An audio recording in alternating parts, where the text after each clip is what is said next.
Hello everyone. On December 4, 1872, a ship was discovered drifting across the Atlantic Ocean. The ship had not sunk. It was not badly damaged. But something was terribly wrong. There was no one on board. The ship was called the Mary Celeste. She was an American merchant ship sailing from New York toward Italy. On board were Captain Benjamin Briggs, his wife, his young daughter, and 7 crew members. At first, everything seemed completely normal. But several weeks later, another ship spotted the Mary Celeste moving strangely across the ocean. The crew tried to contact her.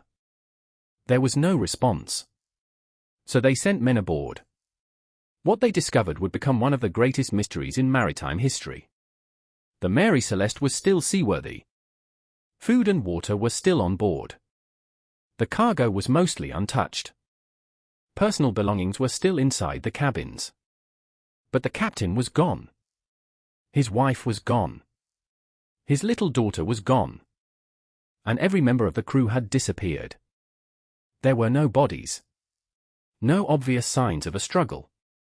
And no clear explanation for why everyone had suddenly abandoned the ship. Then the sailors noticed something even stranger. The ship's only lifeboat was missing.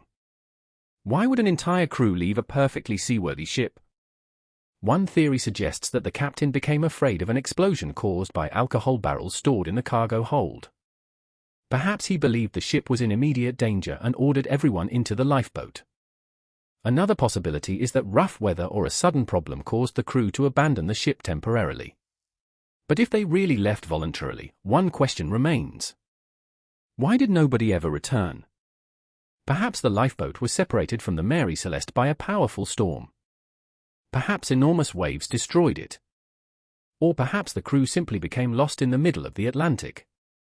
We may never know. What makes the story even stranger is that the Mary Celeste continued sailing by herself. A completely abandoned ship. Drifting across the Atlantic. With its cargo still on board. More than 150 years later, the fate of the people aboard the Mary Celeste remains one of the most famous unsolved mysteries of the sea. Maybe it was a chain of terrible decisions. Maybe nature was responsible. Or perhaps there is still one crucial piece of the story that we will never discover. Because one question remains. What really happened during the final hours before everyone disappeared?